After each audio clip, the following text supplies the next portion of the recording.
सुबह का समय था।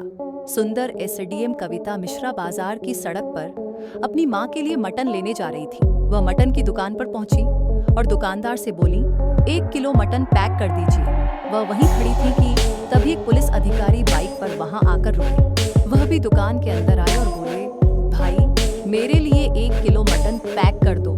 इस पर दुकानदार मुस्कुराते हुए बोला, पहले मैडम का पैक कर दो, फिर आपका। दुकान पर मटन पैक हो ही रहा था कि तभी पुलिस अधिकारी जोर से बोले, पहले मेरा पैक करो।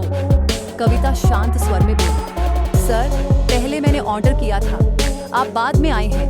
इस पर पुलिस अधिकारी गुस्से में चिल्ला पड़े, मैं कब आया इससे कोई फर्क नहीं पड़ता, पहले मेरा पैक होना चाहिए। दुकानदार ने धीरे से कहा, मैडम आप थोड़ी देर रुक जाइए, मैं पहले साहब का पैक कर देता हूँ। अधिकारी ने पैक किया हुआ मटन उठाया और बाहर निकलने लगे। जब उन्होंने बाइक स्टार्ट की तो दुकानदार ने पुकारा, सर आपने पैसे तो दिए ही नहीं। पुलिस अधिकारी तमतमाते हुए बोले, तुझे पता नहीं मैं कौन हूँ, मैं इस इलाके का एसआई हूँ। ज्यादा बोले तो तेरी दुकान ही बंद करा दूंगा, कल फिर आऊंगा। रिश्तेदार आ रहे हैं, ज्यादा किलो पैक कर देना। कविता ये सब चुपचाप खड़ी होकर देखती रह गई। एसआई बाइक स्टार्ट करके चला गया। कविता कुछ देर तक उसे देखती रही, फिर दुकानदार की ओर मुड़कर बोली, भैया ये कौन था, पैसे दिए बिना चला गया और इतना रूड व्यवहार भी कर रहा था, आप कुछ कहे क्यों नहीं रहे? दुकानदार ने उदास चेहरा बनाते हुए धीमे स्वर में कहा, मैडम मैं क्या कहूँ, वो हर्षवर्धन है, इस इलाके के एसआई। अगर हम कुछ बोल दें तो कहते हैं तेरी दुकान बंद करवा दूंगा। अगर दुकान चली गई तो मेरा परिवार क्या खाएगा, कैसे जिएगा? इसी डर से हम कुछ नहीं बोल पाते। कविता ये सुनकर गहरी सोच में पड़ गई। कविता ने शांत लेकिन दृढ़ स्वर में कहा, भैया आप चिंता मत कीजिए, मैं उसका ध्यान रखूंगी। मैं इस राज्य की एसडीएम कविता मिश्रा हूँ। कल मैं फिर दुकान पर आऊंगी और यहाँ कैमरा लगवाऊंगी ताकि एसआई हर्षवर्धन का असली व्यवहार रिकॉर्ड हो सके। दुकानदार थोड़ा राहत की सांस लेते हुए बोला, जैसी आपकी इच्छा मैडम, अगर ऐसा हो जाए तो हमारे लिए बहुत मदद होगी। बहुत बहुत धन्यवाद मैडम। उसने मटन का पैकेट कविता को दिया। कविता ने मुस्कुराते हुए पैकेट लिया और वहां से चली गई, मन ही मन यह ठानते हुए कि अब इस अन्याय को वह यूं ही नहीं छोड़ेंगी। कविता मिश्रा घर पर बैठी उस घटना के बारे में सोच रही थी जो मटन की दुकान पर हुई थी। वह बार बार मन ही मन सोच रही थी, कैसे कोई पुलिस वाला इतनी बदतमीजी कर सकता है? अगर ऐसा रोज होता है तो आम लोगों का क्या हाल होता होगा?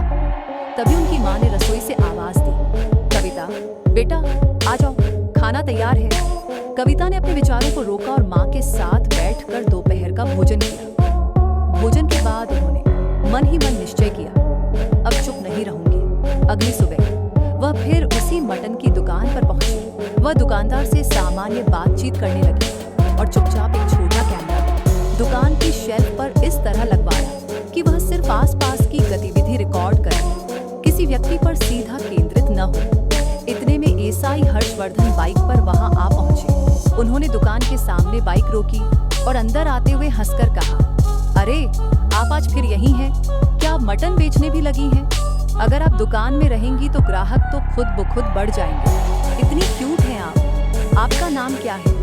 कविता ने संयमित मुस्कान दी, कुछ नहीं बोली। दुकानदार ने बीच में बात काटते हुए पूछा, सर आज कितना पैक कर दूं? हर्षवर्धन ने कविता की ओर देखते हुए कहा, 5 किलो मटन पैक करो, रिश्तेदार घर आए हैं। और हाँ, 1 किलो बोती भी पैक कर देना, जल्दी करो। एसआई हर्षवर्धन कविता की ओर देखते हुए बोला, तो तुम यहीं रहती हो क्या? तुम्हारा घर इसी दुकान के पास है, रोज यहाँ क्या करने आती हो?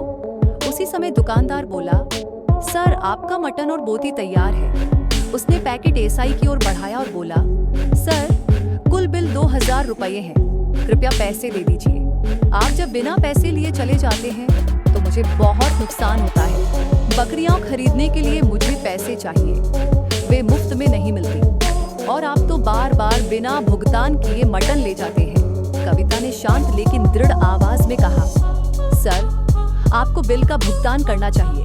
अगर सभी ग्राहक ऐसे ही बिना पैसे दिए चले जाएंगे तो ये लोग कैसे झेलेंगे? इनकी रोजी रोटी इसी पर टिकी है।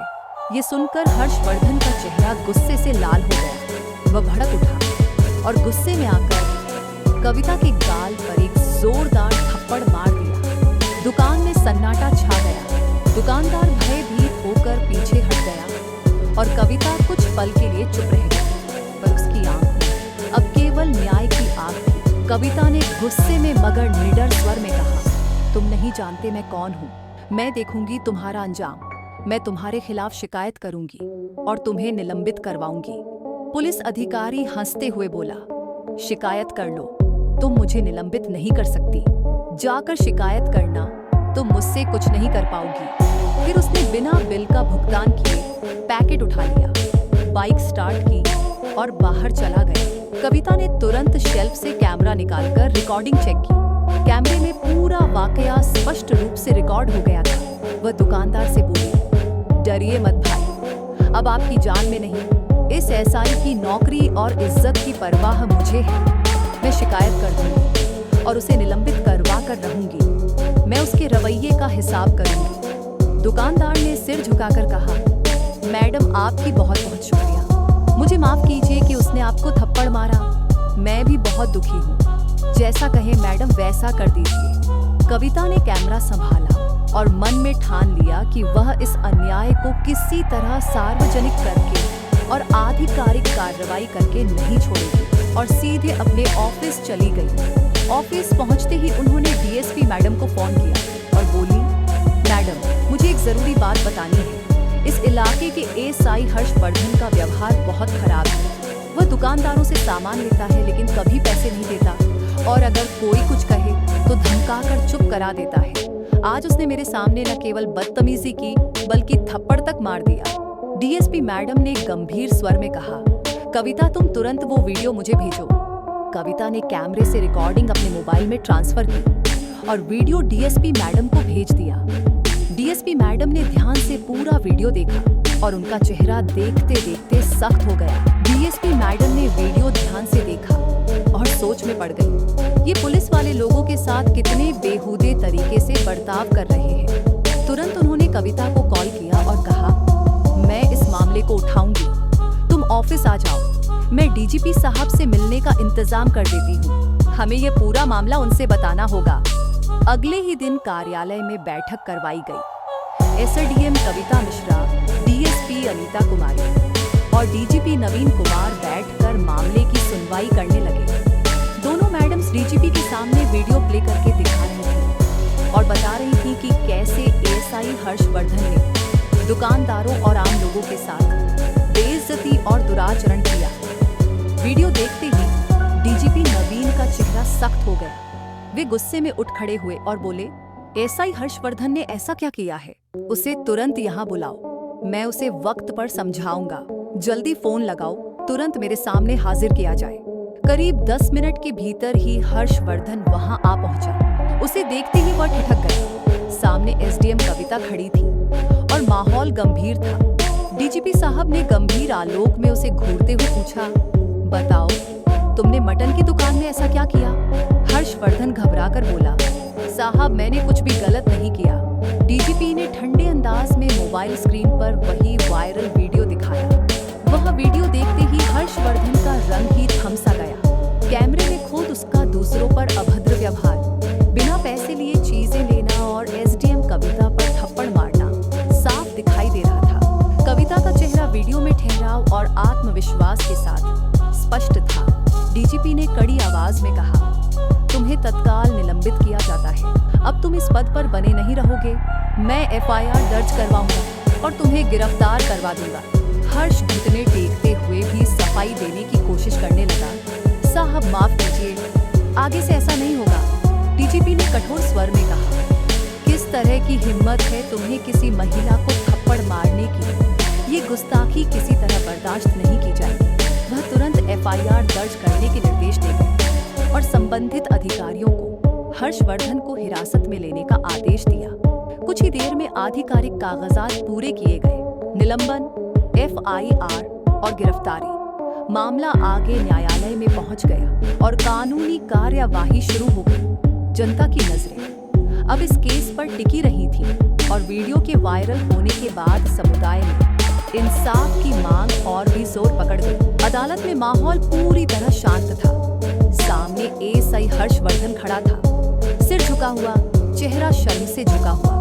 अदालत में डीजीपी नवीन कुमार, डीएसपी अनीता कुमारी और एसडीएम कविता मिश्रा भी मौजूद थीं। जज ने सबूतों और वीडियो को ध्यान से देखा। वीडियो में सारी सच्चाई स्पष्ट थी। कैसे हर्षवर्धन ने दुकान पर दुर्व्यवहार किया, पैसे नहीं दिए और एक महिला अधिकारी को थप्पड़ तक मार दिया। वीडियो देखने के बाद जज ने सख्त आवाज में फैसला सुनाया। पुलिस अधिकारी हर्षवर्धन को अपने पद का दुरुपयोग करने, आम जनता और महिला अधिकारी के साथ दुर्व्यवहार करने के अपराध में आजीवन कारावास की सजा दी जाती है। अदालत का फैसला सुनते ही सब लोग एक दूसरे की ओर देखने लगे। अदालत के बाहर मीडिया और प्रेस के सदस्य कैमरे लेकर खड़े थे।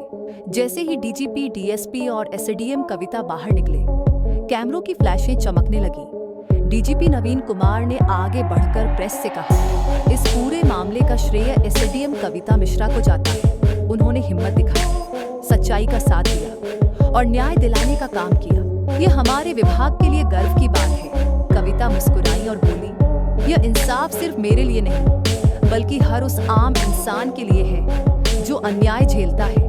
अगर हम चुप रहेंगे तो गलत हमेशा जीतता रहेगा। उसी समय पुलिसकर्मी हर्षवर्धन को हथकड़ी लगाकर थाने की ओर ले जा रहे थे। भीड़ में खड़े लोग ताली बजा रहे थे। आज न्याय की जीत हुई थी। फैसले के बाद सारे गांव वाले एसडीएम कविता मिश्रा के पास आए और बोले, मैडम, आपका बहुत बहुत धन्यवाद। आपने हमारे लिए न्याय दिलाया। अगर आप न होती तो यह अत्याचारी पुलिस वाला आज भी लोगों पर जुल्म करता रहता। कविता मुस्कुराते हुए बोली, धन्यवाद मत कहिए, ये मेरा फर्ज था। सच हमेशा जीतता है, बस किसी को हिम्मत दिखानी पड़ती है। उसी समय मटन शॉप वाला आगे आया और भावुक होकर बोला, मैडम, आपने हमारे लिए जो किया उसका हम जीवन भर आड़ नहीं चुका पाए। बहुत बहुत शुक्रिया। कविता ने कहा, सच की जीत हुई है, यही सबसे बड़ी बात है। दोस्तों, अगर आपको ये वीडियो पसंद आई हो तो लाइक और शेयर जरूर करें। कमेंट में बताइए कि आपको वीडियो का कौन सा हिस्सा सबसे ज्यादा पसंद आया और ये भी लिखिए कि आप किस शहर से देख रहे हैं। धन्यवाद दोस्तों, फिर मिलेंगे अगली वीडियो में। जय हिंद।